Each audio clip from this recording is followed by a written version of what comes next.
Simulan po natin ang ating sambahan sa panalangin.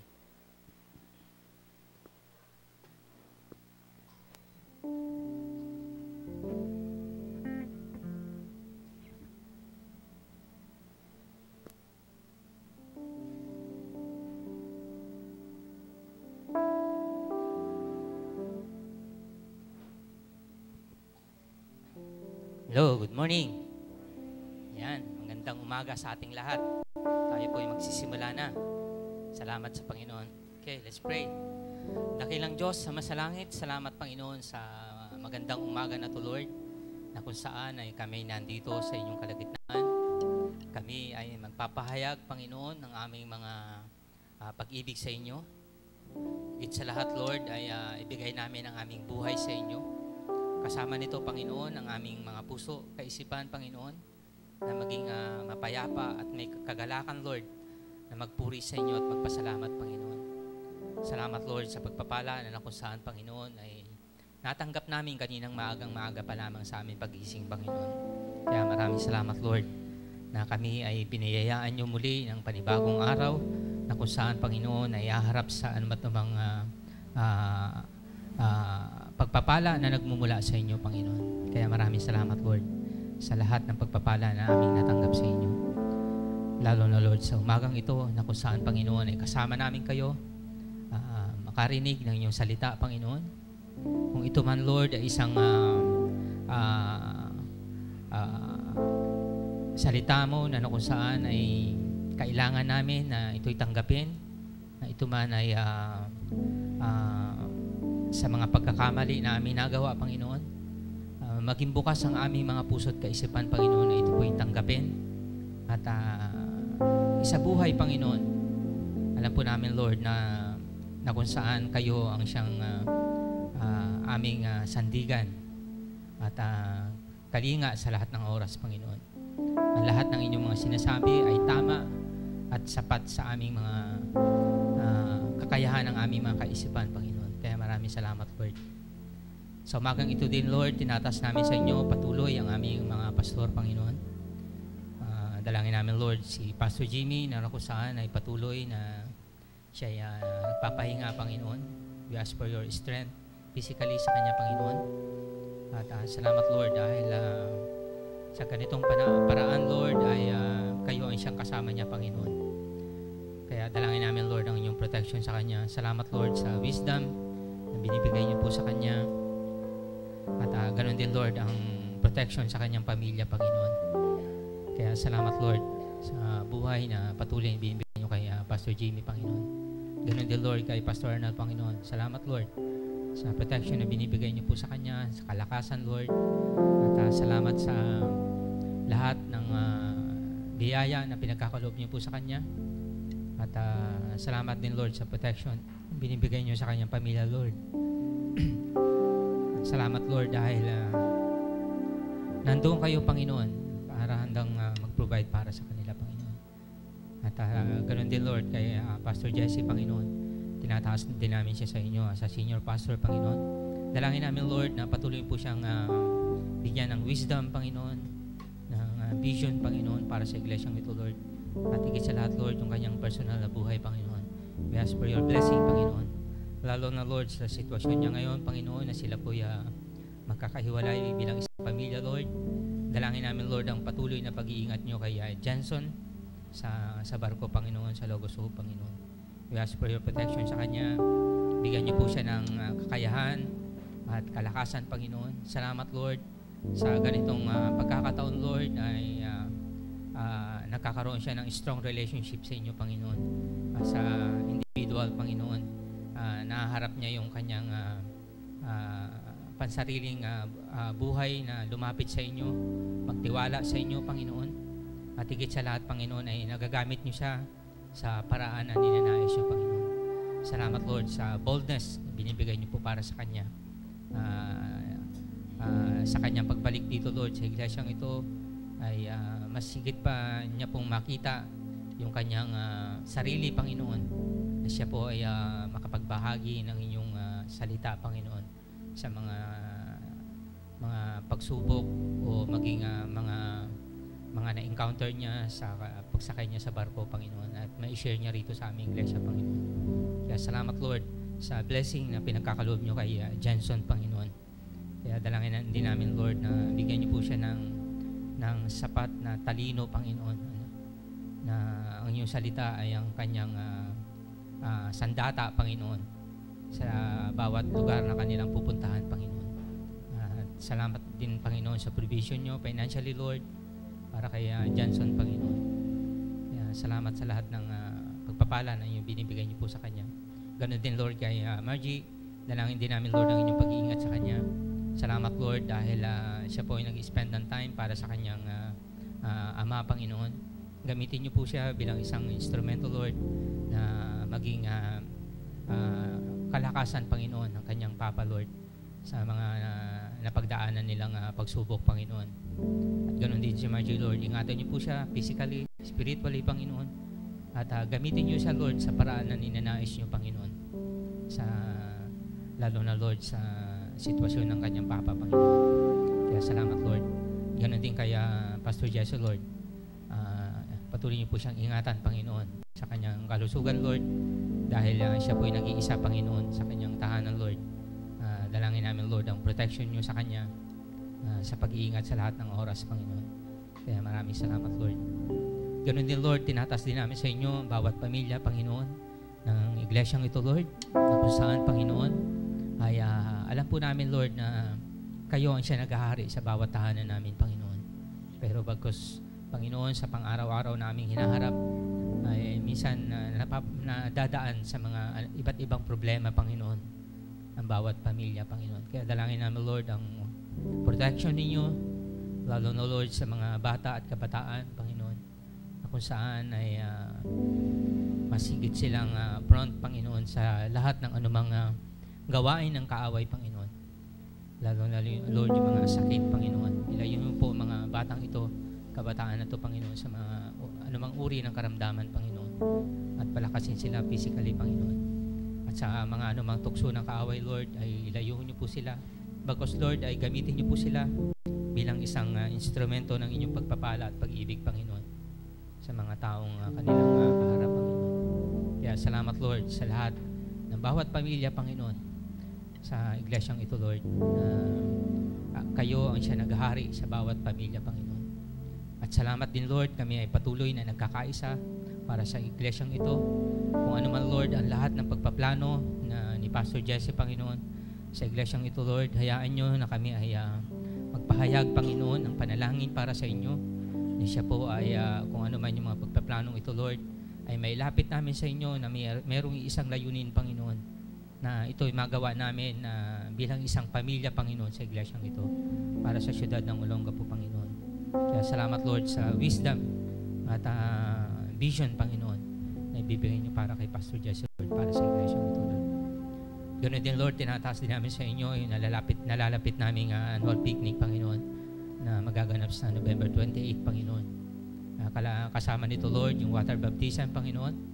Salamat, Lord, dahil sa mga taong ito na handang magpahayag, Panginoon, ang pagsuko ng kanilang mga sarili upang tanggapin ng buong buhay nila, Lord, ang inyong pag-ibig, ang kaligtasan, Panginoon, ang inyong biyaya sa kanilang buhay, Panginoon, sa pagpapahayag ng kanilang buhay, Panginoon, sa pamamagitan ng pagbautismo sa tubig, Panginoon, ay maalala nila, Lord, at ma-witness namin, Panginoon, na sila po ay handang isuko lahat ng kanilang buhay sa inyo, Panginoon. Kaya maraming salamat, Lord, sa mga taong ito na nandoon, Panginoon, yung kanilang desire na magpatuloy sa inyo, magpasakop sa inyo sa lahat ng kanilang ginagawa sa kanilang buhay, Panginoon. Kaya pagpalain niyo, Lord, ang araw na yon na aming gathering, Panginoon. At hayaan niyo rin na patuloy kaming mag-build ng strong relationship sa inyo at sa bawat isa, Panginoon. Lalo na, Lord, yung mga nasa umaga, mimit nila yung mga kapatiran na namin sa gabi, Panginoon. Kaya excited na po kami, Lord, na sa event na to, na kung saan kami ay sama-sama na fellowship, Panginoon, pupuri, mag-awitan, kwentuhan, at higit sa lahat, Panginoon, yung mga inihanda ng committee, Panginoon, yung mga games, Panginoon. Ihanda niyo po kami, Panginoon. Kaya dalangin namin, Lord, ang inyong provision sa bawat pamilya, Lord, kung ano man yung aming madadala na makakain, Panginoon, ito'y aming pagsasaluhan ng merong kagalakan at pagpapala nagmumula sa inyo, Panginoon. Kaya maraming salamat, Lord. Tinataas din namin sa inyo yung lugar na aming pagdadausan, Panginoon, na ihanda niyo po to at maging ang weather, Panginoon, na maging maayos. Nang sa ganun, Lord, ay kami ay makapag-celebrate ng na kayo ang siyang aming pinapupurihan, Panginoon. Kaya maraming salamat, Lord, sa araw na yun, Panginoon. At sa umagang ito, Lord, kung ano man yung aming nais na ilapit sa inyo, mga napagdaanan namin sa buhay, yung iba nangangailangan ng kagalingan, Lord, we ask for your healing. Yung iba nangangailangan ng financially, Panginoon, we ask for your provision, Lord. Kaya sa umagang ito, hayaan nyo na kami magpahayag ng aming mga damdamin sa inyo, Panginoon. Pero una sa lahat, Panginoon, nandito kami ay handa upang magpuri, magpasalamat sa inyo, Panginoon, na kayo ang siyang aming mapapurihan mula sa aming mga puso't kaisipan, Panginoon. Kaya sa umagang ito, kayo ang aming dinadakila, Panginoon. Ito po ang aming dalangin, Panginoon, sa pangalan ni Jesus. Amen. Amen. Sige po, inaanyayahan po namin kayong tumayo. Mga kapatid, alam nyo po, ayan naman po, mag-encourage na naman ako. Pero mga kapatid, diba, sabi, minsan sa buhay natin, maraming problema na parang hindi na nauubos. Diba yung ulan ng problema, na halos malunod na tayo, parang minsan ganon. Tapos may yung ihip ng hangin ng pagsubok na parang ang hirap umabante. Na parang minsan sabi mo na ng sarili mo, Lord, tapos na to. Parang suko na ako, ang dilim-dilim na ng sitwasyon ko. Pero kapatid, narito ka ngayon. Yung araw na sinabi mo na tapos na ang lahat, kapatid, dineliver tayo ng Panginoon. Amen? Sa lahat ng problema natin ng nakaraan, kapatid, narito ka. At narito tayo para papurihan siya. Amen? Sige nga po, bigyan natin ng malakas na palakpakan ng Panginoong Diyos. Panginoon, maraming salamat, Panginoon, sa buhay na iyong pinagkaloob sa amin, Panginoon. At nararapat ka, Panginoon, na bigyan ng papuri at pagsamba ngayong umaga na to. Hayaan mo, Panginoon, na maging kaaya-aya ang aming papuri, Panginoon, sa iyong trono. Maraming salamat, Panginoon.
tumigil, Panginoon, sa aming papuri sa iyo, Panginoon. Sa gitna ng problema, Panginoon, mananatili kami, Panginoon, sa iyong presensya, Panginoon.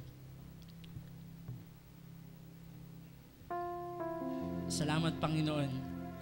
Panginoon, hayaan mo, Panginoon, na patuloy ka naming papurihan, mabigyan ng kaluwalhatian, Panginoon, ngayong umaga na to. Panginoon, itong kanta na to, hayaan mo na maging declaration siya, Panginoon, na aming puso, Panginoon, na kahit anong problema, kahit anong, Panginoon, ibuhos at dalhin, Panginoon, ng buhay, mananatili kami, Panginoon, sa iyong grasya at kawan, Panginoon.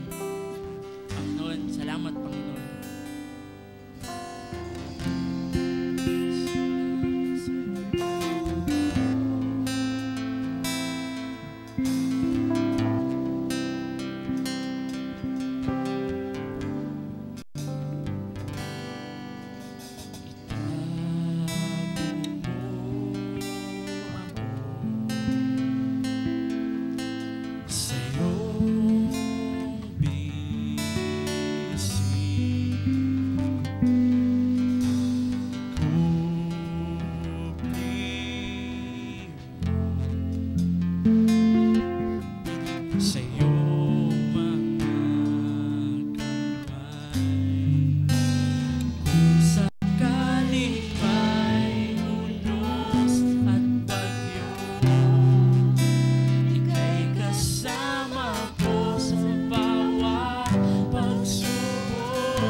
Mananatili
sa'yo nagmulay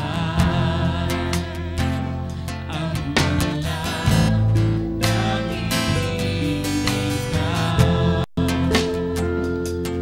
lamang, walang ibang tulad mo. Pag-asa ko'y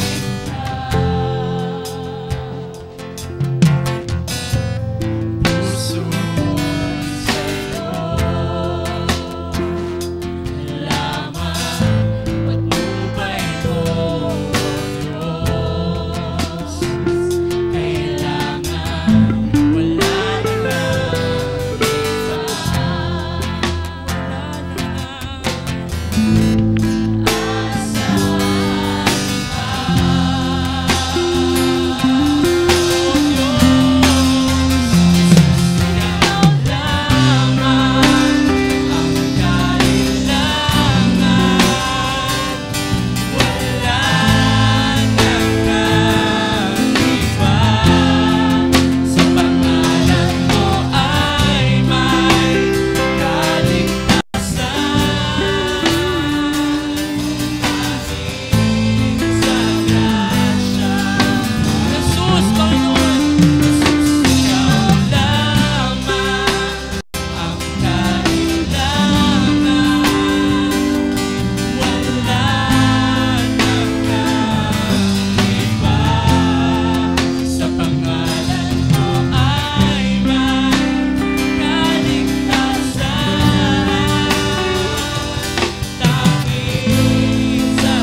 mga kapatid, papurihan natin ating Diyos. Ilang hari ka, aming Ama, mananatili sa piling mo.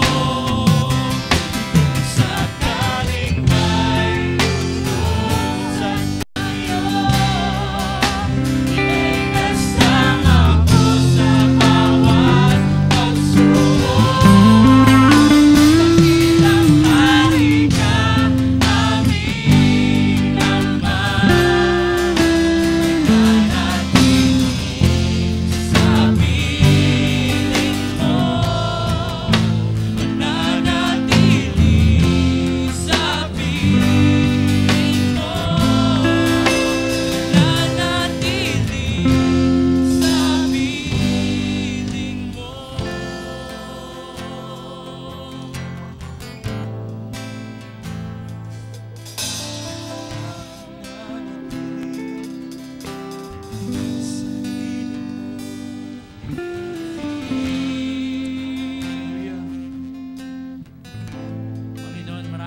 Salamat, Panginoon.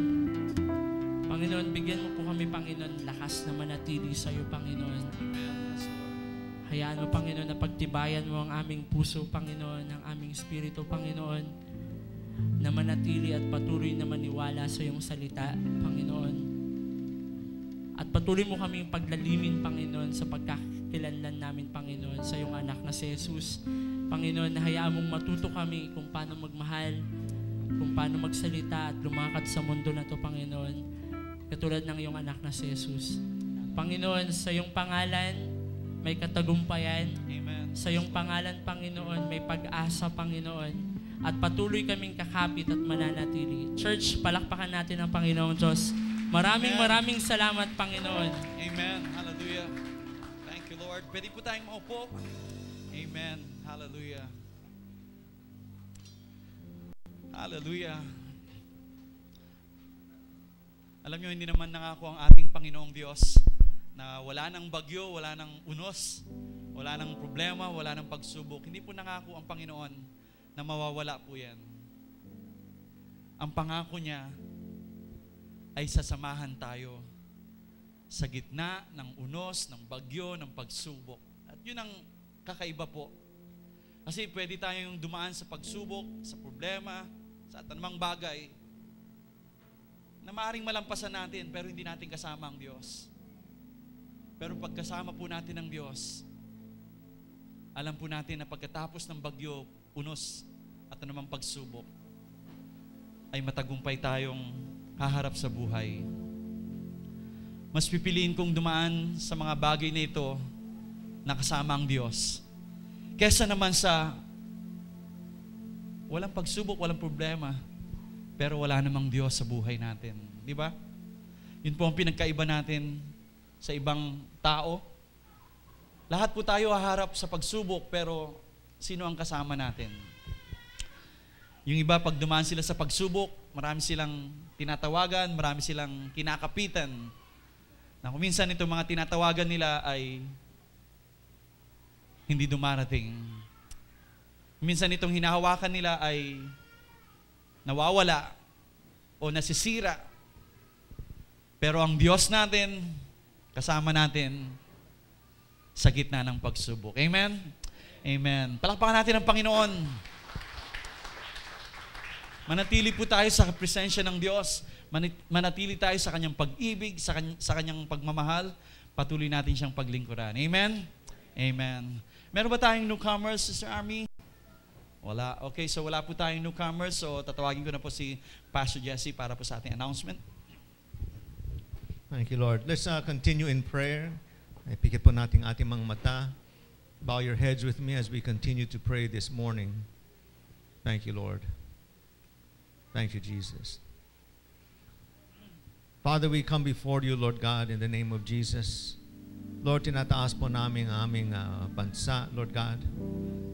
Lord, we know, Lord God, that elections is coming soon, Lord God. Lord God, the church, Lord God, has prayed for many years, Lord God. Lord God, that you would raise up, Lord God, a godly leader, Lord God, for our nation, Lord God. Lord, patuloy po namin na tinataas, Lord God, ang aming panalangin sa iyo. Lord, that you would give us, Lord God, a leader that is godly, Lord God. Lord, a president, Lord God, that will glorify you, Lord God.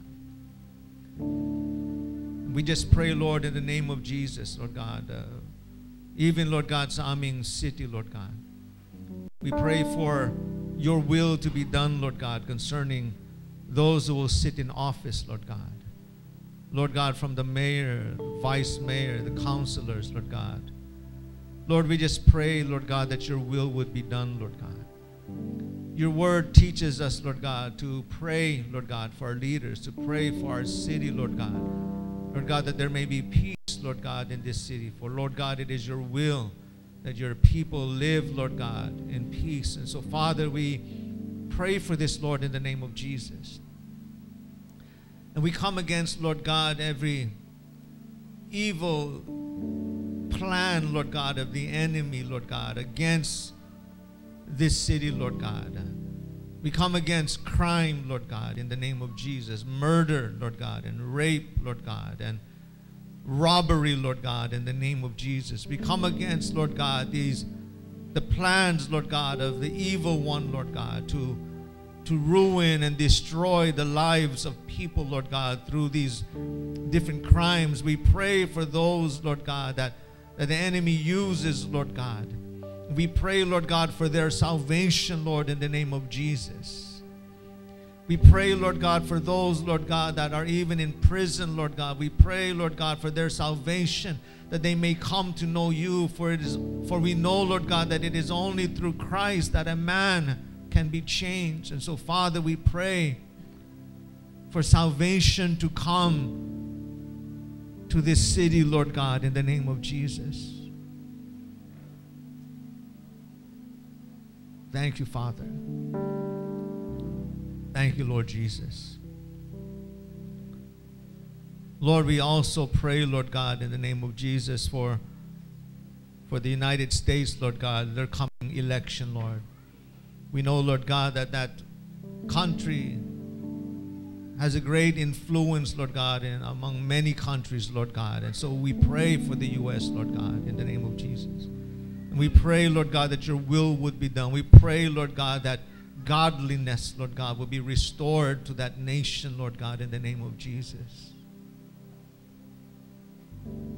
We lift them up to you, Lord, in Jesus' name. Lord, we pray also, Lord God, sa mga churches dito sa Olongapo City, Lord God. We pray for the different pastors, Lord, in the name of Jesus. We pray, Lord God, for unity, Lord God, amongst us, Lord God. We pray, Lord God, that we would have one heart, Lord God, one vision, Lord God, to build your kingdom, Lord God, and not to build ours, Lord God, or to lift up our own churches, Lord God, but to lift you up, Lord God, to build your kingdom, Lord God, in the name of Jesus. We lift up, Lord God, yung mga pastors, Lord God, and families, Lord God, that may be sick, Lord God, in Jesus' name. Those, Lord God, that may be going through difficult times right now, we lift them up to you, Lord God. Lord God, if there is any way, Lord God, that pwede po kami maging encouragement and blessing, Lord God, sa mga pastors, Lord God, and churches, Lord God, of this city, Lord God, we pray that you would use us as a church, you would use us as individuals, Lord God, na maging pagpapala, Lord God, sa iba't mga churches, Lord God, and also, Lord God, sa ibang mga pastors, Lord God. Father, we thank you, Lord God. Give us your heart, Lord God. We also pray, Lord God, for yung upcoming Jesus Reigns, Lord God, gathering and march, Lord God, parade, Lord God. We pray, Lord, in the name of Jesus, Lord, for good weather on that day. Lord God, we pray, Lord God, in the name of Jesus, Lord God, for a good gathering, Lord God, of people, Lord God, of churches, Lord God, on that day, Lord God, that will gather, Lord God, in the spirit, Lord God, of unity, Lord God. Lord, we pray for that, Lord, and we thank you, Lord God, in Jesus' name. Right now, church, grab a hand beside you, join hands with one another, and just begin praying for each other right now in the name of Jesus. Find someone beside you, join hands, pag-pray mo sila. You may not know exactly what they need, but everyone needs encouragement, everyone needs strength, everyone needs wisdom, healing. Just begin praying for them and speak the blessings of God over their lives right now in Jesus' name.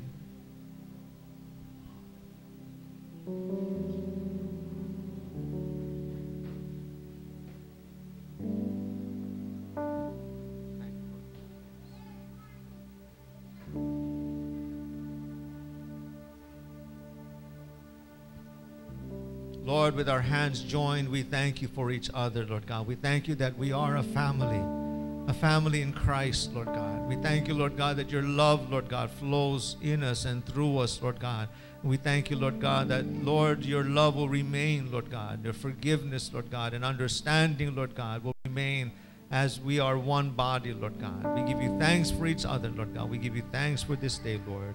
We pray this, Lord, in Jesus' name. And everyone says, amen and amen. Thank you, Lord. God is good. Amen.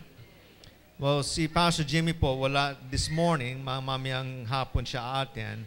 He's been sick since Wednesday. Pero babalik siya mamaya and he'll be back and back to yung mga services natin. So, first of all, announcements po bago tayo pumunta sa salita ng Diyos kay Pastor Arnel.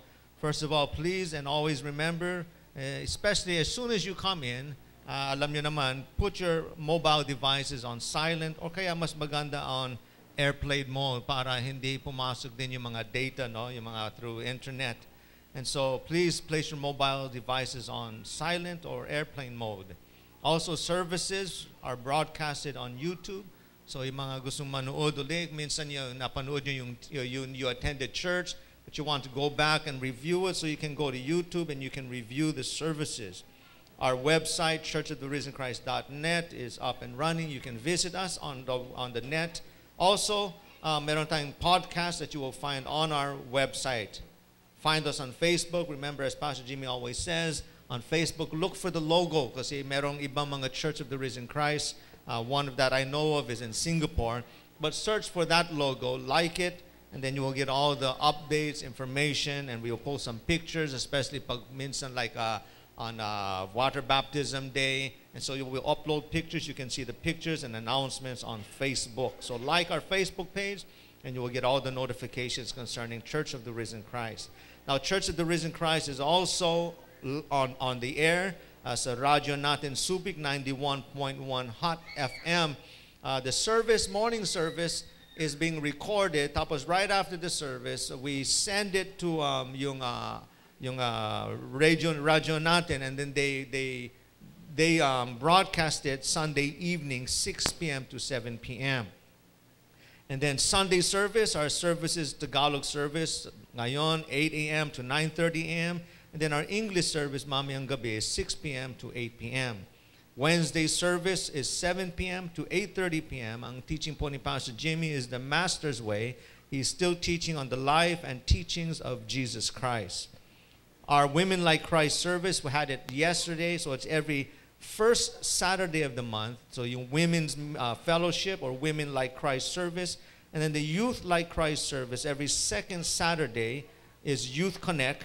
And then fourth Saturday is yung kanilang regular fellowship. So Youth Like Christ service, second and fourth Saturday of the month.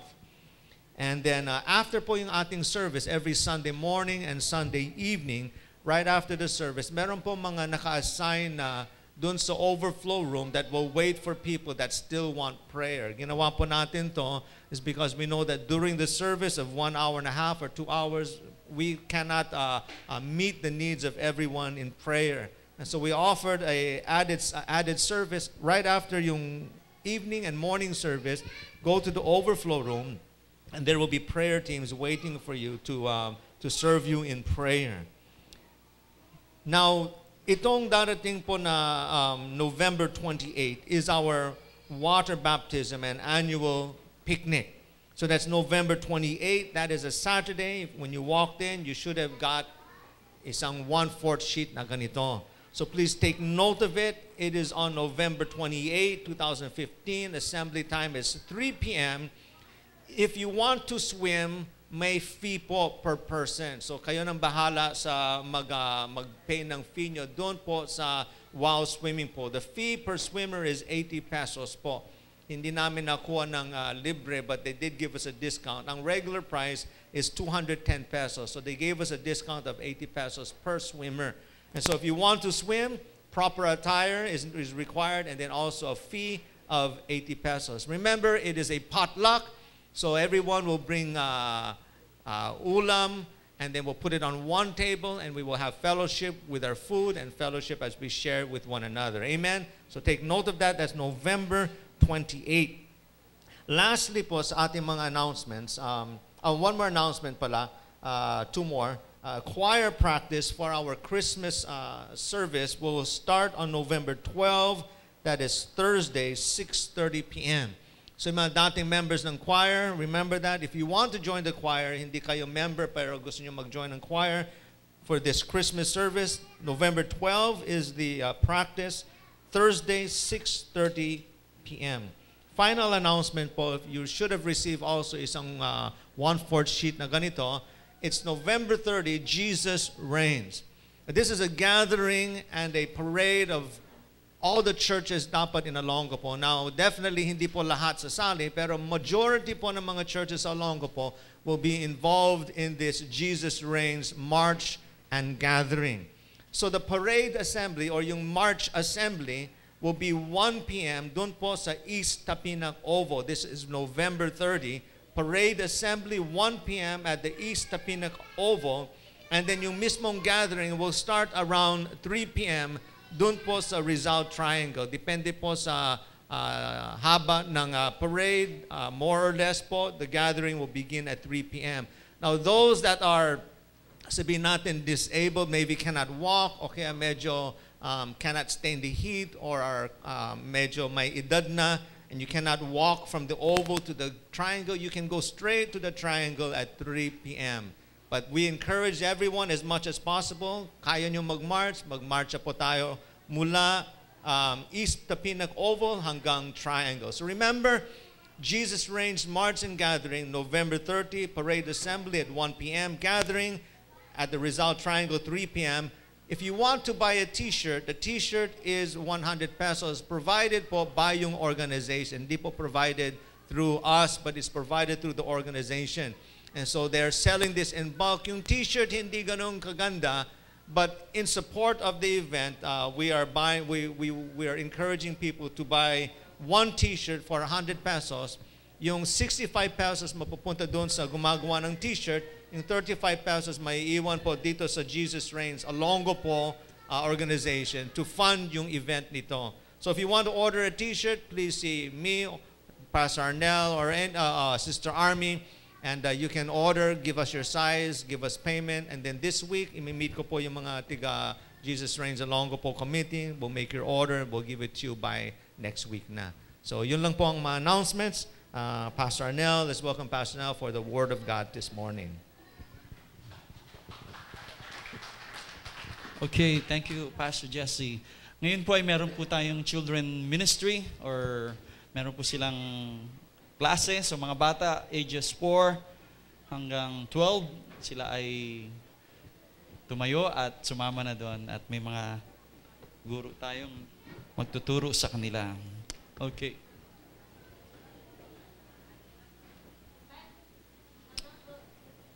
Okay, so yan, hintayin po natin sila makaakyat.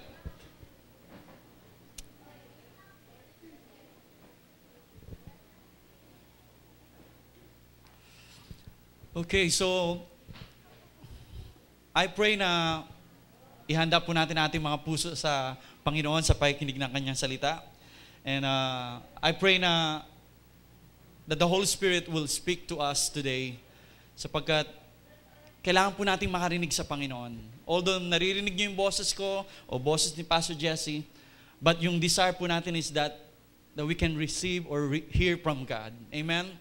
So ngayong maga, as you sit, as you listen sa akin, all the boses ko yung naririnig nyo, but desire na, Lord, mangusap ka. Lord, I need something. I need to receive from you this day. Ayokong humarap sa linggong ito nang wala akong naririnig mula sa iyo.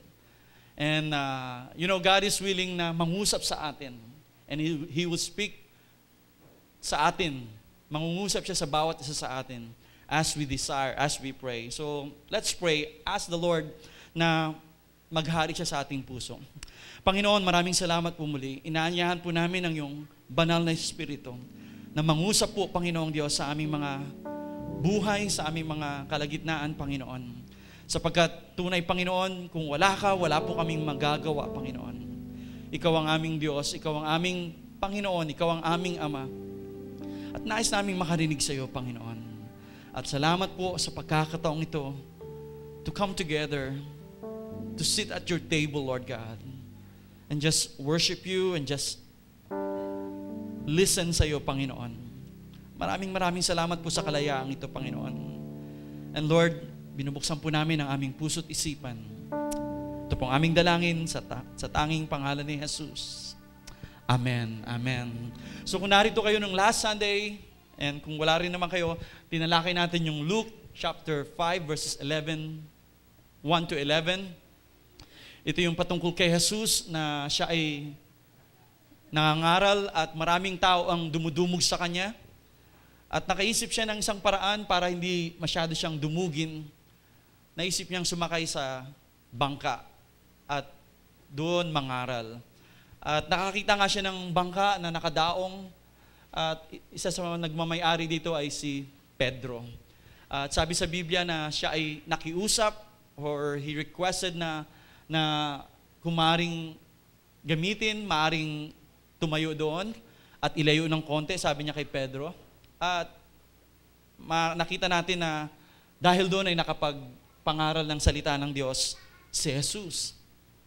And then, na-share ko sa inyo na si Pedro, yung may-ari ng lambat, ay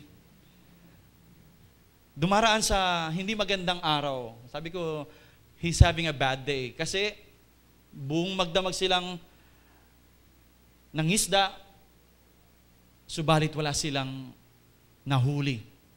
At yung time na yon, parang naghuhugas na sila ng kanilang mga lambat sapagkat tapos na yung kanilang magdamag na trabaho. So they're having a bad day at sapagkat wala silang may uwing pagkain, wala silang may bibenta upang kumita, wala silang huli. So sabi ko sa inyo, kung si Pedro ay merong obligasyon, wala siyang maibabayad. At kung sakaling nag-aaral yung anak niya noong time na yon, or hindi natin, pero wala siyang may bibigay na baon. Diba? So ganun ang dinadaanan niya. At na-share ko sa inyo na minsan tayo, nagkakaroon tayo ng hindi magandang araw. Marahil, sabihin natin, biglang nagkaroon ng aberya o problema, biglang nagkaroon ng hindi dumating yung inaasahan natin, tapos hindi natin alam ang ating gagawin. And then biglang may lumapit sa kanya kay Pedro at sinabing, maaari bang gamitin ang iyong bangka? Maaari bang tumungtong sa iyong bangka? And then na-share ko na yung bangka para kay Pedro, ito yung buhay niya, ito yung kayamanan niya, ito yung hanap buhay niya. At pagmamay-ari niya to. At madalas tayo kapag mainit ang ulo natin, marahil hindi natin papahiram ang ating bangka. At sinabi ko rin na itong bangka ay maaari nating mahalin tulad sa mga bagay na pagmamay-ari natin mahalaga sa atin. Na ito yung ating hanap buhay, ito yung ating pinangahawakan. Tapos biglang may manghihiram. Papahiram mo ba? And nakita natin sa pangyayari na si Pedro, pinagamit niya yung kanyang bangka para sa Panginoong Jesus. At dahil dito, nakapangaral si Jesus ng salita ng Diyos.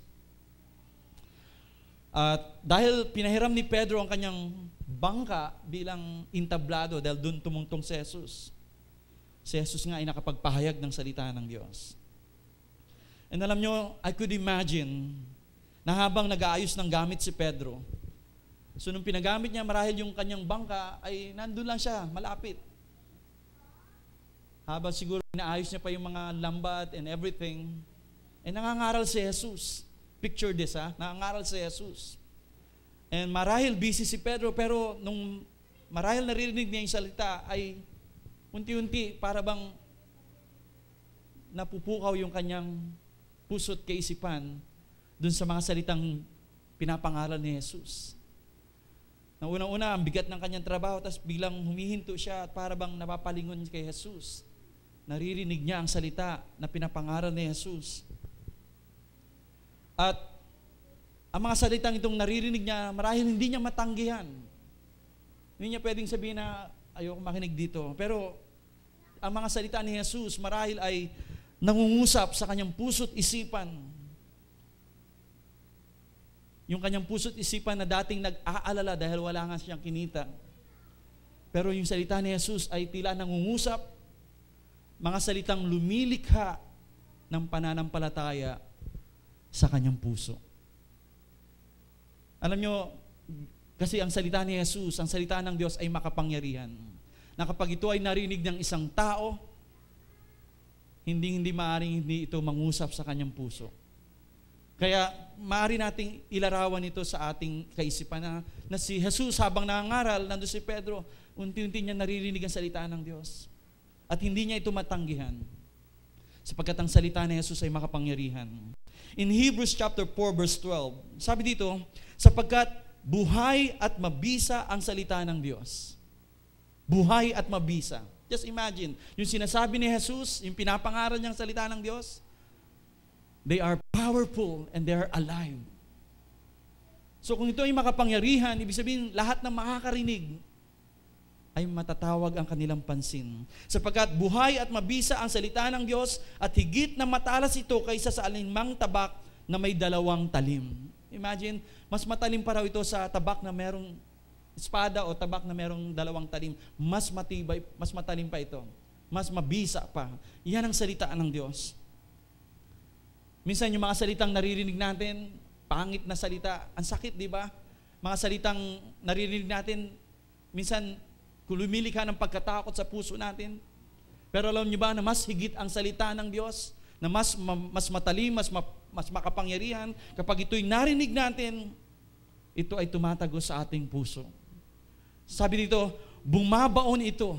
Wow, bumabaon.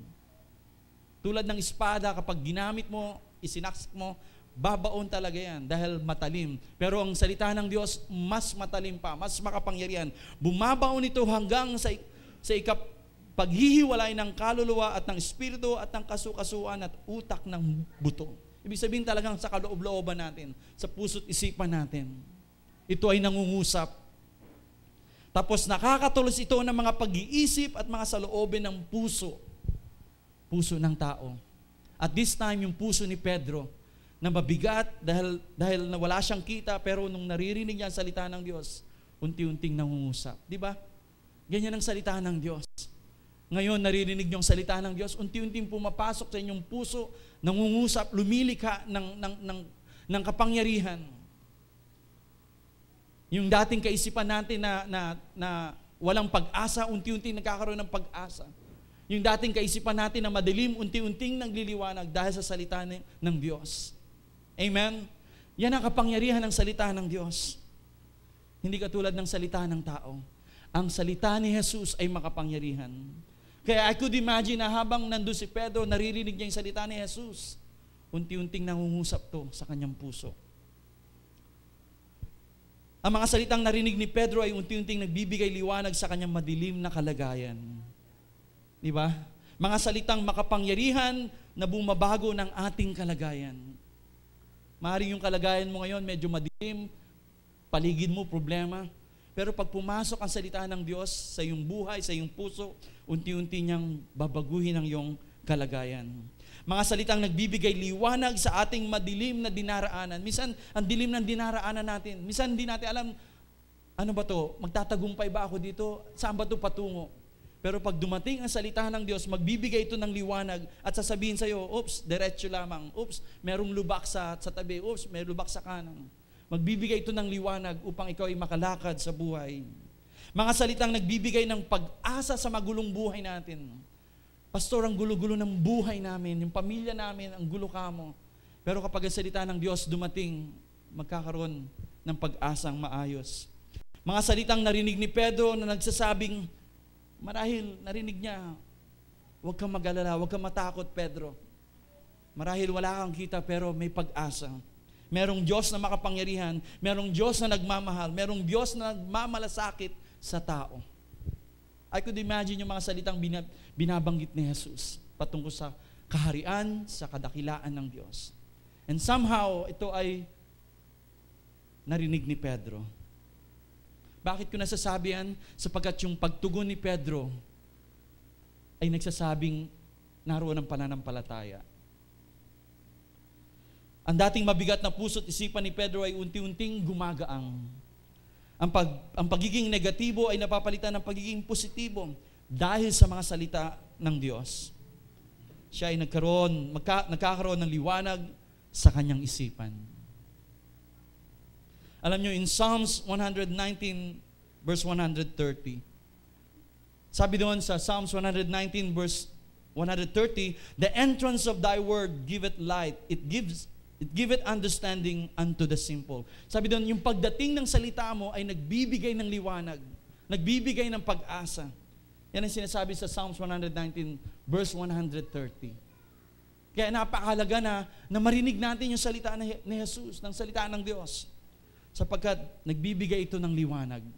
Ang sarap magtrabaho pag maliwanag. Ang sarap magbasa kapag maliwanag. Pero kapag madilim, di ba? Pag madilim, itatry mo mabuting mag-concentrate dahil kakapain mo mga bagay. Pero sabi doon, the entrance of thy word, yung pagdating ng salita mo ay nagbibigay ng liwanag. Marami akong mga nakausap na tao, nung lumapit sila sa akin, ang dilim ng kanilang aura. Pero once na narinig nila yung salita ng Diyos, lumiliwanag yung aura nila. That's the power ng salita ng Diyos na binibigkas natin. Kaya makapangyarihan ng salita ng Diyos. Ang bawat salita na binitawan ni Jesus ay nagbibigay liwanag sa bawat nakakarinig nito. And I believe isa si Pedro sa mga nakarinig. Obviously, sapagkat nandun lamang si Pedro. Bawat salita ni Jesus ay bumubuo ng pananampalataya. Again, Romans chapter 10 verse 17. Sabi doon, kaya nga ang pananampalataya ay hindi galing sa church. Hindi galing kay Pastor Arnel o kanino mang pastor. Kaya nga, sabi doon, ang pananampalataya ay mula saan? Sa pakikinig, at ang pakikinig ay mula sa salita ng Diyos. Sa salita ng Diyos. Yes, of course, when you hear yung mga salitang nasa paligid, it could also create somehow faith. Pero faith, hindi sa Diyos, kundi dun sa pinagmula ng salita. Di ba? Pero ang tunay na pananampalataya ay mula sa pakikinig at pakikinig mula sa salita ng Diyos. That's the true faith. Yun ang tunay na pananampalataya. Kaya napakahalaga na yung mga salitang naririnig natin araw-araw. Maaaring itong maapektuhan ang ating buhay. Kung araw-araw naririnig mo ay puro negative things or masasamang balita, then somehow magkikreate ito ng takot. I'm not saying na wag nating pakinggan yung mga balita. Hindi yun ang sinasabi ko. Pero kung yan palagi ang naririnig mo, yan lagi ang namamagnify sa buhay mo, nagpo-produce siya ng takot. Somehow, kung ano yung naririnig natin, maapektuhan yung buhay natin. Kaya napakahalaga na dapat araw-araw naririnig natin ang salita ng Diyos sapagkat mula dito, yung pananampalataya ay nabubuo.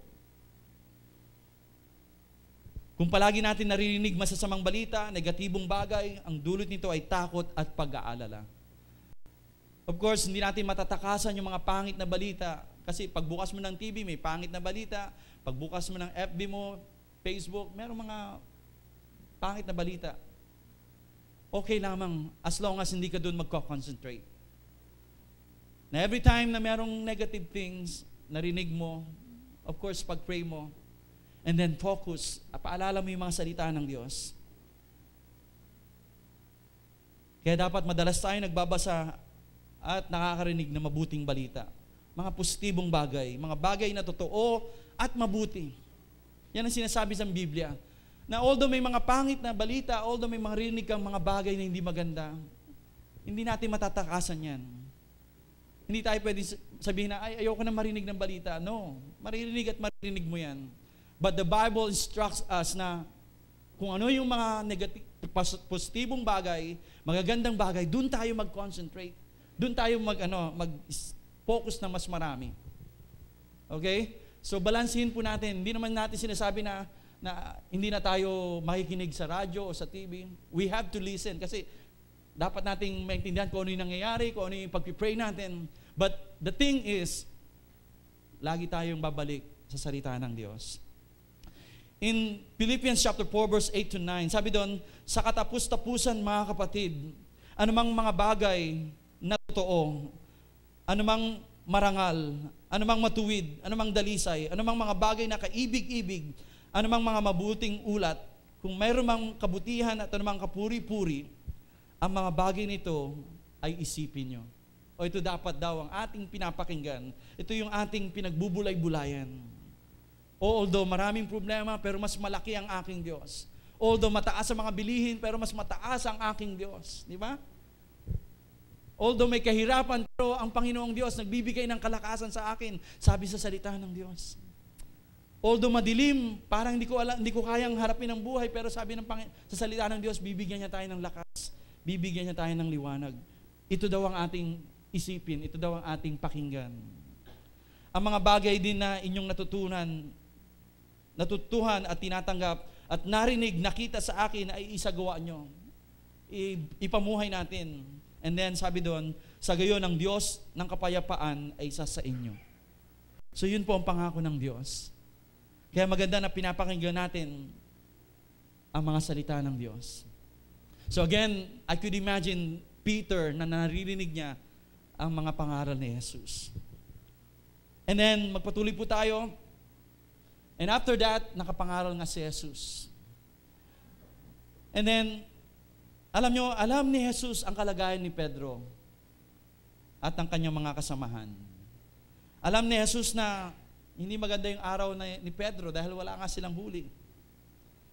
At dahil hindi nagdamot si Pedro, sa halip nagparaya pa siya, pinagamit niya yung kanyang bangka. Alam nyo, hindi pinalampas ni Jesus ang pagkakataong ito upang patunayan kay Pedro na kaya niyang pagandahin ang kanyang araw. Alam nyo ba na kayang baligtarin ng Diyos ang ating kalagayan ngayon? Kahit ngayon, nung pumasok ka, medyo discouraged ka, pero gustong patunayan ng Panginoong Jesus na, hey anak, ano man yan dinadala mo, ibigay mo sa akin. Tutulungan kita. Yung pangit na kalagayan na yan, papagandahin natin. Sumunod ka lamang sa akin, magtiwala ka lamang sa akin. So, basahin po natin in Luke chapter 5, verse 4, yes. Pagkatapos niya magsalita, nagsabi kay Simon o kay Pedro, sabi niya, pumalaot kayo, ihulog ninyo ang mga lambat upang makahuli ng mga isda. So after na mangaral ni Jesus, lumapit siya kay Pedro or nangusap siya kay Pedro. And without asking, sabi niya, pumalaot kayo, go to the deep. Ibaba niyo yung lambat upang makahuli ng mga isda. At this moment, si Jesus, itinuon niya na yung pansin doon sa taong nagbigay sa kanya, nagparaya sa kanya ng bangka. In other words, si Jesus, nais niyang gantihan si Pedro. Alam niyo ba, ang Panginoong Diyos, gustong-gusto niya tayong pagpalain.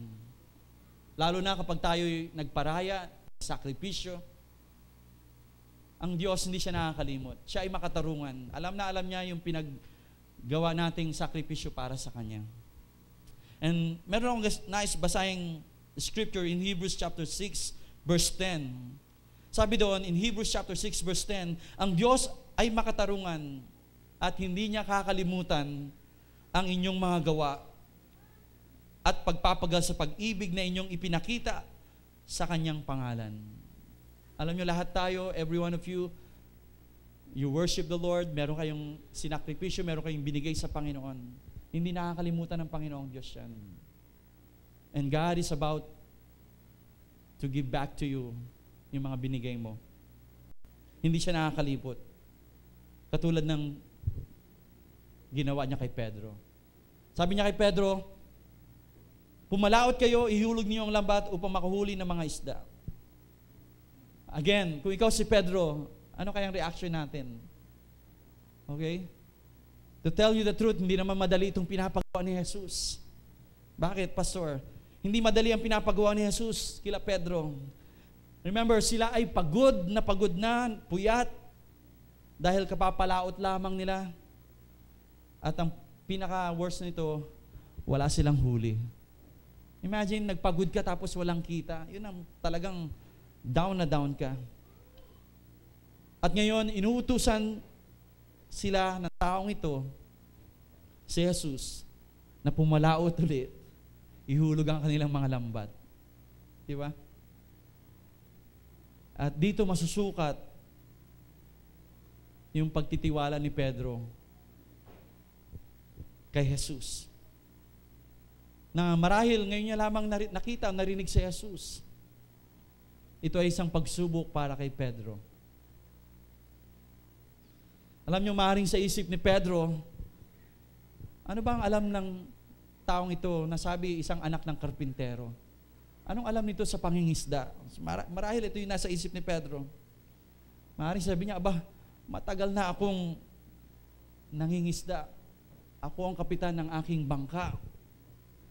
At alam ko kung saan at anong oras ihuhulog ang lambat. At sino itong mag-uutos sa akin na ilaglag muli ang aking lambat? Maaaring sasabihin ni Pedro, walang ibang nag-uutos sa akin, ako lamang. Ako ang nagpapasya kung kailan ko ihuhulog ang lambat sapagkat alam ko ang ginagawa ko. Okay, maaaring ito tumatakbo sa isipan ni Pedro. Which is, ganun din tayo. Minsan, na pag mayroong pinapagawa sa atin si Lord, para sasabihin natin, Lord, alam ko to, Lord. Kabisado ko to. Bihasa na ako sa mga bagay ng buhay. Alam ko to. Pero sabi ng Panginoon sa kanya, Pedro, pumalaot ka at ihulog ang iyong lambat para makahuli. Isang paghamon kay Pedro. Hindi lamang sa kanya, kundi sa kanyang pagkatao, sa kanyang karanasan. Pero kung talagang nais ni Pedro na mabago yung kanyang kalagayan, kinakailangan niyang sumunod sa taong ito kay Jesus. Kinakailangan niyang limutin ang kanyang sarili. Kinakailangan niyang, lunukin yung kanyang pride. Di ba? Tayo minsan may mga pride tayo, may mga, meron tayong pinangahawakan. At minsan, sabi ng Panginoon, bitawan mo yan. Minsan, kailangan, hindi yan ang dapat mong tignan. In other words, kailangan mong lunukin yung mga pinangahawakan mo. Kinakailangan magsakripisyo para sa kapakanan ng mga umaasa sa atin. Minsan yung mga kalalakihan, mga ama, minsan ganun kami. Meron kaming ego, meron kaming pride. Minsan may pinapagawa si Lord sa amin na talagang matcha-challenge kami na luhod, sumuko. Pero minsan parang hindi namin magawa. Lalaki ako ang provider. Pero sabi ng Panginoon, itong pamamaraan, anak. And minsan nahihirapan po tayo. At ito apply sa lahat ng tao. Meron pinapagawa ang Panginoon, pero Lord, anong kinalaman mo dito? Alam ko to, Lord. Lord, ginawa ko na ang lahat, pero wala Pero sasabihin mo ganito. Pero somehow, sa puso ni Pedro, alam ko, na nung wala silang nahuli, I believe somehow, nag-pray siya.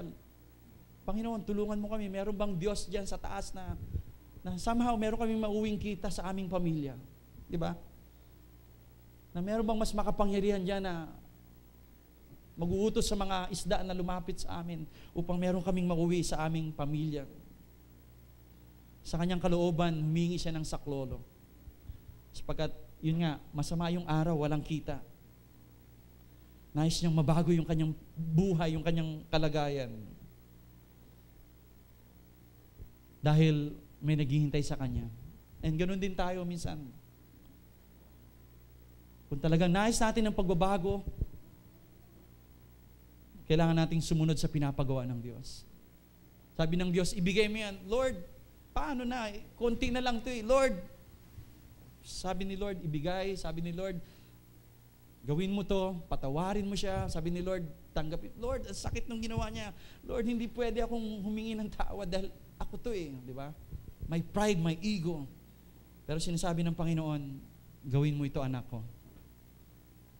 Minsan nagtitiwala tayo sa ating sariling kaisipan, sa ating kalakasan, kaalaman. Pero again, in Proverbs chapter 3, verse 5 to 6, sabi doon, trust in the Lord with all your heart. Magtiwala daw tayo sa Panginoong Diyos ng buong puso at lean not on your own understanding. Kahit na alam na natin yung takbo ng business o ng araw, kailangan sa Diyos pa rin tayo magtitiwala. Sapagkat hindi natin alam, minsan talaga yung araw ay nagiging masama. So we have to trust God with all of our hearts and lean not on our own understanding. Si Pedro, alam niya yung takbo, alam niya yung panahon na ihuhulog ang lambat, alam niya kung saan lugar meron. Pero wala nga silang nahuli, pero itong sasabi ng Jesus na ito, pumalaot ka uli, ihuhulog mo ang lambat. Nung time na yon, hindi na time para pumalaot dahil umaga na. Yung mga mangingisda, pumapalaot sila gabi hanggang madaling araw. Pero yung time na yun, it's against sa panahon. Pero sabi ng Panginoon, ihulog. Trust in the Lord with all your heart and lean not on your own understanding. And verse 6, in all your ways submit to Him and He will make your paths straight. So may pangako ang Diyos na itutuwid niya tayo. Of course, may mga problema pero itutuwid niya tayo kapag tayo nag-submit, kapag in-acknowledge natin siya. And what happened? Alam nyo, pinili ni Pedro na lunukin ang kanyang ego, yung kanyang pride. Sumunod siya kay Jesus. Sapagkat nangingibabaw yung pagtitiwala, pananalig, marahil dahil sa mga salitang narinig niya kay Jesus. And that's the good thing about listening to the Word of God. Na kahit ang laki ng problema mo, kahit hindi mo alam kung paano isosolve, kapag narinig mo ang salita ng Diyos, somehow, lumilika ito ng pananampalataya. Ay, itong problemang ito, kayang-kaya pala ito. May solusyon pala ito. dahil sa salita ng Diyos. Amen? Itong nararamdaman ko, may pangako ang Diyos na kagalingan. Hindi ako natatakot. So si Pedro, somehow, nilunok niya yung kanyang pride. Nilimot niya yung kanyang sarili. May nabasa ako sa FB, sabi doon, no one ever choked to death swallowing his pride. Wala pang lumunok ng pride niya na nabilaukan, ika nga. Nabibilaukan tayo kapag kumain tayo ng malaking saging, di ba? Pero wala pa raw nabilaukan na nilunok yung kanyang ego, yung pride niya. Sa halip sila ay itinaas pa. Pero maraming mga tao napapahamak dahil sa pagiging mayabang o hindi paglunok ng pride nila. Kaya huwag tayong matakot na lunukin yung pride natin. Huwag tayong matakot na, Lord, sorry, ang dami kong salita pero hindi pala dapat yun. Binabawi ko, Panginoon. Yan. And then help will come. And then sumagot si Pedro, and basahin natin yung sagot niya sa verse 5. Sumagot si Simon, sinabi niya, Guro o Master or Panginoon, magdamag kaming nagpagal at walang kaming huli. So he's trying to explain, di ba? Gayon man, kahit wala kaming nahuli, sa iyong salita ay ihuhulog ko ang lambat.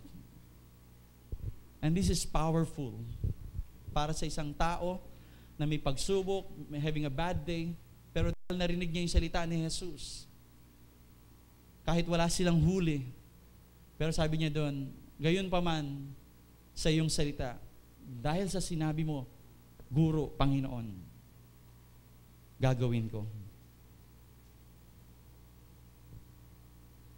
And nais kong makita ninyo dito ang isang bagay, dalawang bagay actually.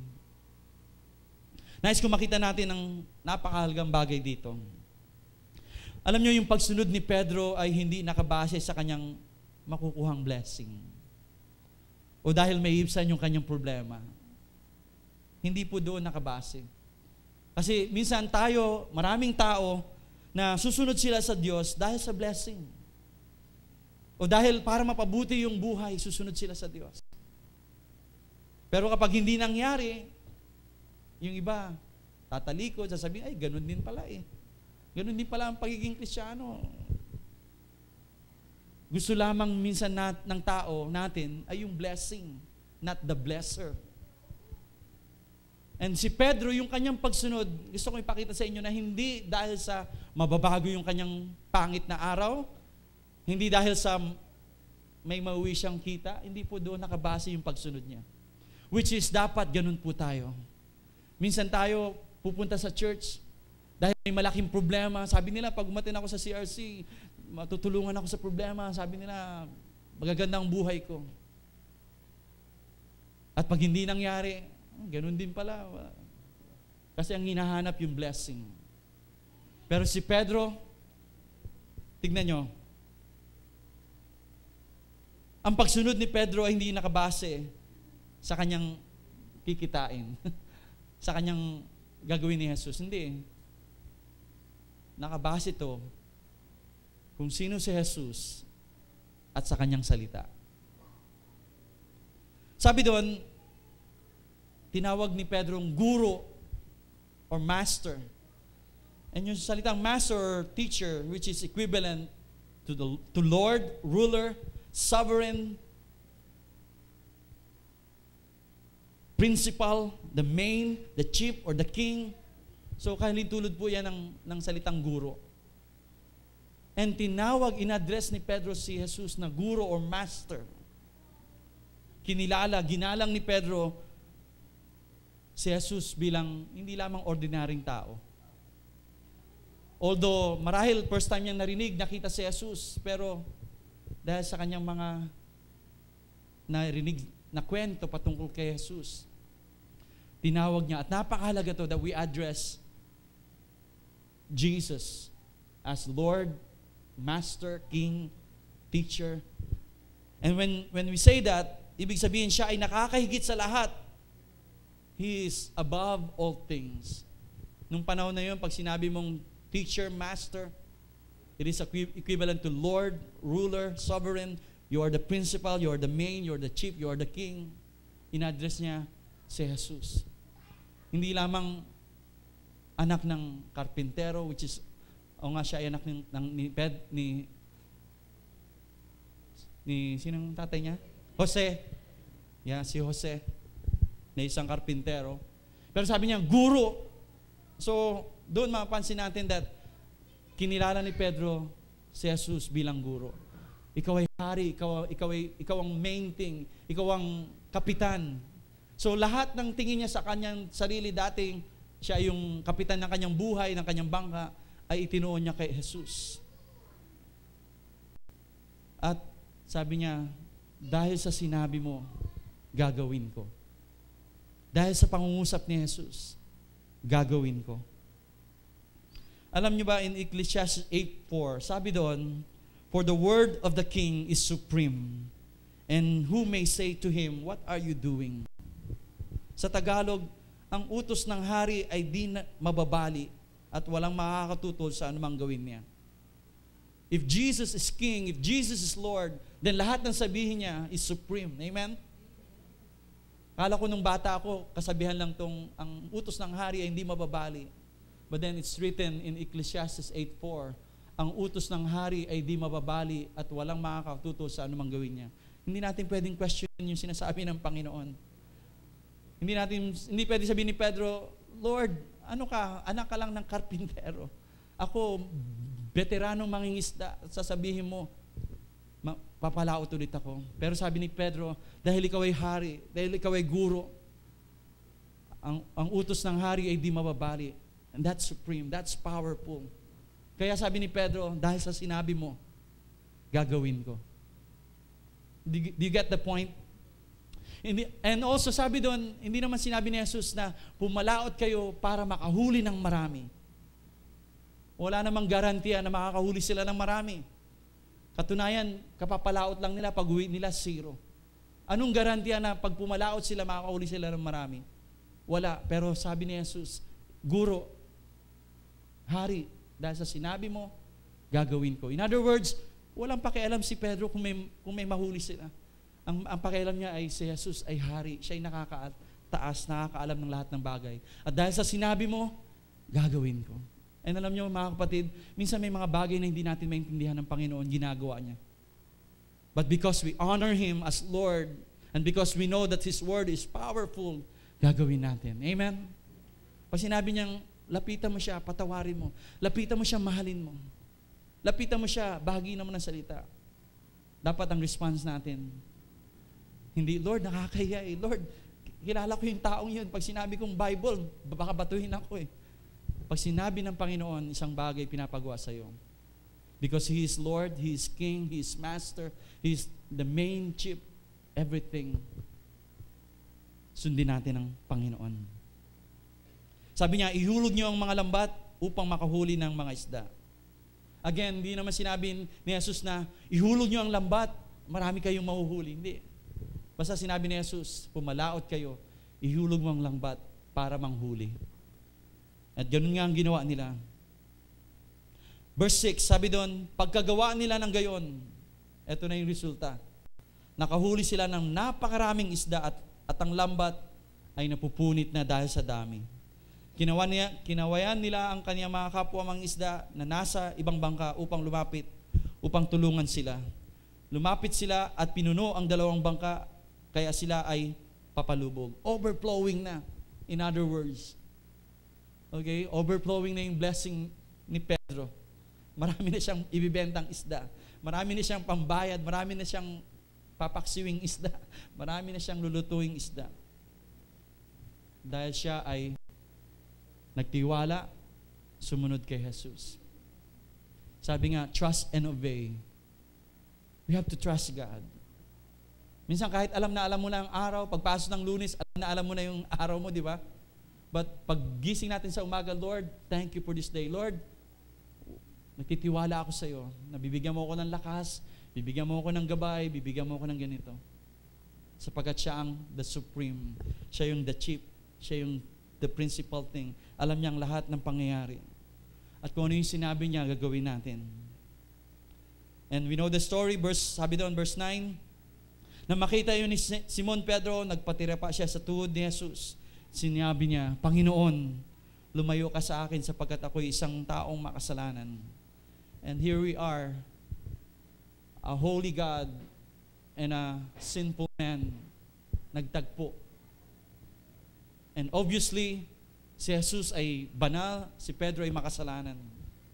Sinabi niya ito sapagkat namangha, gayon din ang kanyang mga kasamahan dahil sa napakaraming huli. Namangha rin ng mga anak ni Zebedeo na sina Santiago at Juan at ng mga katuwang ni Simon. Sinabi ni Jesus kay Simon, huwag kang matakot, mula ngayon ay mamamalakaya ka na ng tao.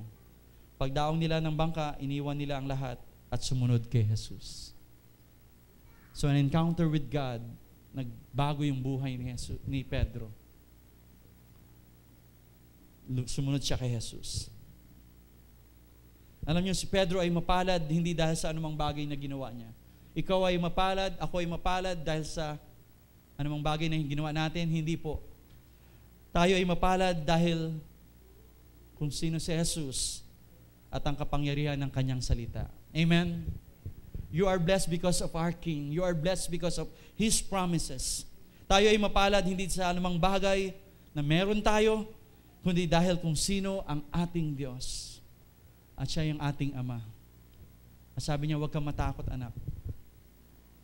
Sabi niya, anak, pwede ko ba magamit ang iyong bangka?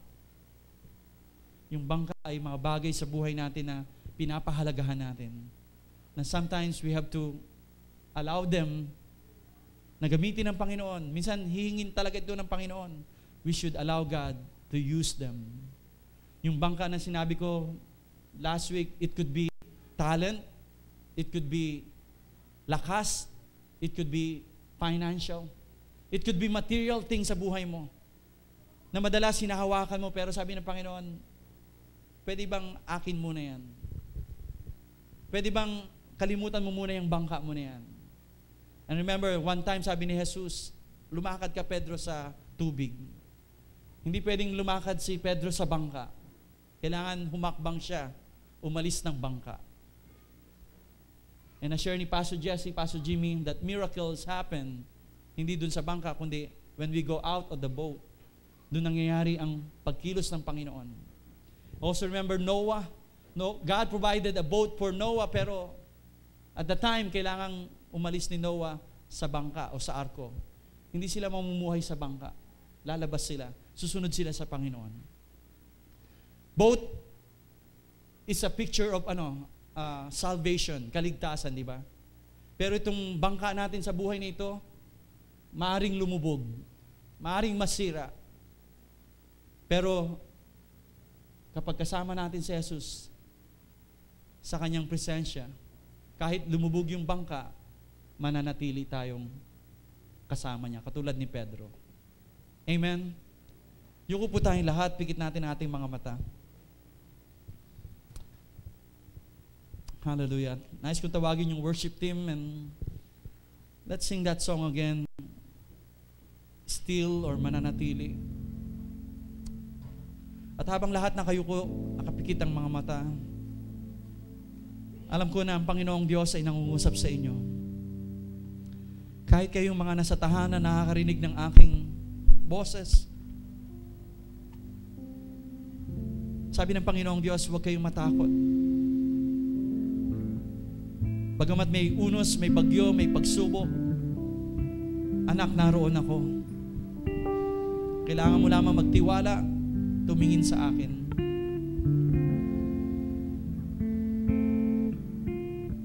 Marahil ang buhay mo may problema, may pagsubok, maraming mga masasamang bagay nangyayari. Sabi ng Panginoong Jesus, lumapit ka sa akin, kayong mga napapagal na hirapan. Nag-aalok ng pagtulong ang Panginoong Diyos. Nais niya tayong samahan. Nais niya tayong tulungan. Ngayong umaga, kung meron kang dinadaan ng problema, meron kang karamdaman, meron kang sakit, the Lord is here.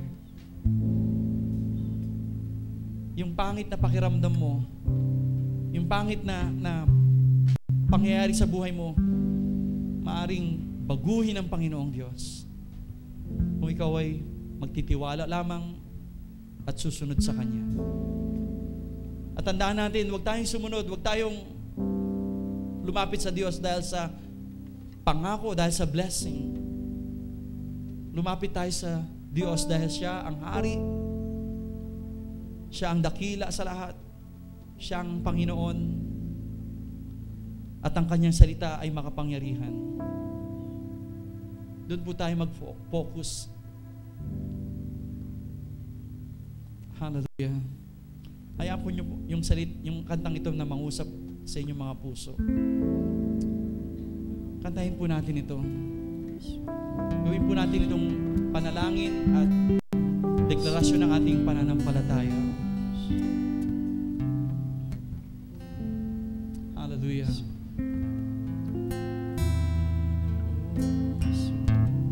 Minsan pa, itago mo ako.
Yes, Lord. Panatagan ko. Panatag ang loob dahil kay Kristo. Lakas niya'y naroon.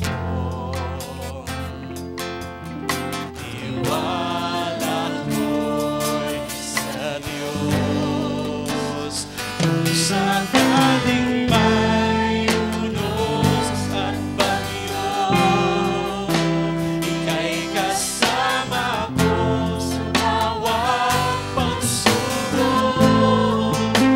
Dakilang hari ka, aming Ama,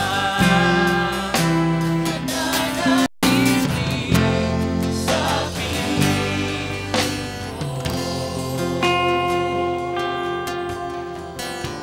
kung ikaw ay merong dinadaanan sa buhay, kailangan mo ng panalangin, inaanyayahan kita na tumayo ka sa kinaroroonan. Meron kang nararamdaman, may sakit, o merong problema sa pamilya, inaanyayahan ko po kayo, kung sino ka man, huwag ka matakot, huwag ka mag-alala. Sa pagtayo mo, sinasabi mo, Panginoon, Ikaw ang hari, Ikaw ang Diyos na nakakaalam ng lahat ng buhay. Dahil sa sinabi mo, tutugon ako sa iyo. Meron pa po, nais tumayo. Nais po namin kayong idalangin. Hallelujah. Thank you, Lord. The Lord is here para abutin po tayo. Hindi po siya nangako na wala na po tayong pagsubok o unos o bagyong daraanan. Pero nangako po siya, sasamahan niya po kayo kahit po sa mga panahong ito na dinadaanan niyo. Alam na alam ng Panginoong Diyos yung pangangailangan mo. At meron siyang sasabihin sa inyo. Listen to the Word of God na sasabihin niya. Hallelujah. Ipanalangin po natin yung mga nakatayo. So, kung kayo po ay nasa kanilang harapan, nasa kanilang tabi, kung maabot niyo po sila ng inyong kamay, hipuin niyo po sila, tanda ng pagkakaisa. Idalangin po natin itong mga kapatid natin ito. Tayo po'y manalangin. Hallelujah. Panginoon, maraming salamat po na Ikaw ang Diyos, na Ikaw ang guro, Ikaw ang nakakaalam ng lahat ng bagay. Lord, tinataas po namin itong mga kapatid namin na nakatayo. Lord, Ikaw po ang nakakaalam ng mga problema, pagsubok o karamdaman o anumang bagay, issue sa kanilang buhay. Panginoon, abutin mo po sila, Panginoong Diyos. Dinadalangin po namin na sila po ay magtagumpay, na malampasan po nila itong mga dinaraanan nila, Panginoon. Dahil kasama ka nila, Panginoon. In the name of Jesus. Panginoon, maraming salamat po. Sa pangalan ni Jesus. Kagalingan, kapayapaan, financial provision, Lord God, in the name of Jesus. And Lord, we thank you. Pinangako mo po, Panginoon, na hindi mo kami pababayaan sa halip sa samahan. Kaya ngayon pa lamang nagpapasalamat na po kami para sa aming mga kapatid na ito. Nalalabas po sila sa lugar na ito, Panginoon, dala-dala ang pananampalataya dahil sa iyong salita narinig nila, Panginoon. Lord, bibigyan mo sila ng kaalaman, bibigyan mo sila ng kalakasan kung paano po harapin itong mga bagyong ito. At salamat po, lalabas sila na merong katagumpayan sa pangalan ni Jesus. Tumayo po tayong lahat. Hallelujah. Pasalamatan natin ang Panginoon. Thank you, Lord God. And let's declare that again. Nakasama natin ang Panginoon sa lahat ng pagsubok at bagyo. Kung sakaling may unos at bagyo, ika'y kasama ko sa bawat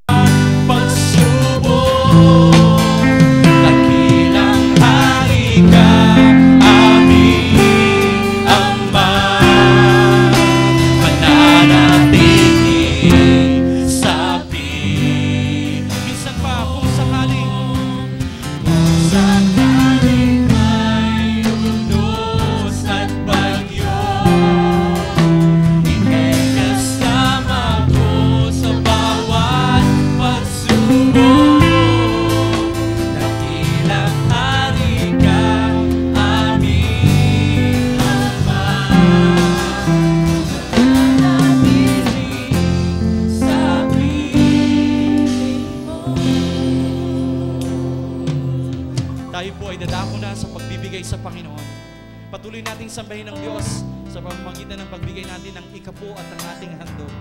Gawin po natin ito ng merong kagalakan sa ating puso. Ang Diyos ay karapat-dapat na sambahin. Tayo po'y magbigay sa Panginoong Diyos. Malaya na po tayong pumunta sa harapan. Bigay po natin ang ating mga handog sa Panginoon. Hallelujah.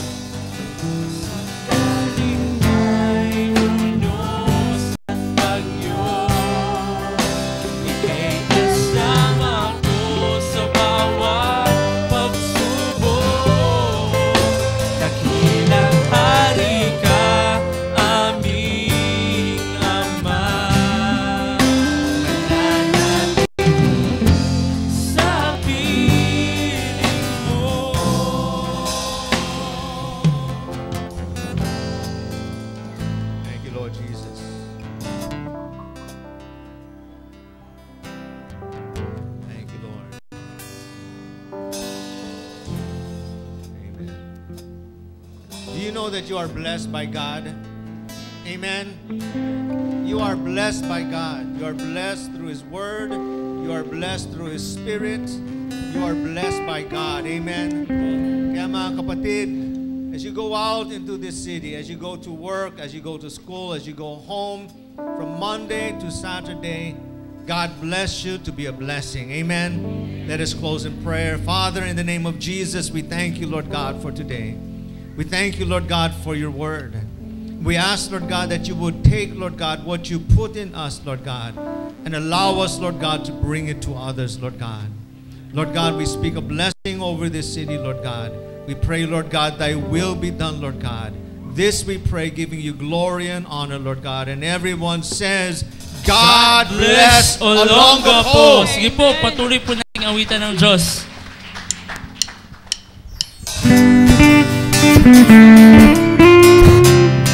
Salamat, Panginoon, sa sa iyong salita, Panginoon, at patuloy sa buong linggo na to, magpupuri kami sa iyo, Panginoon.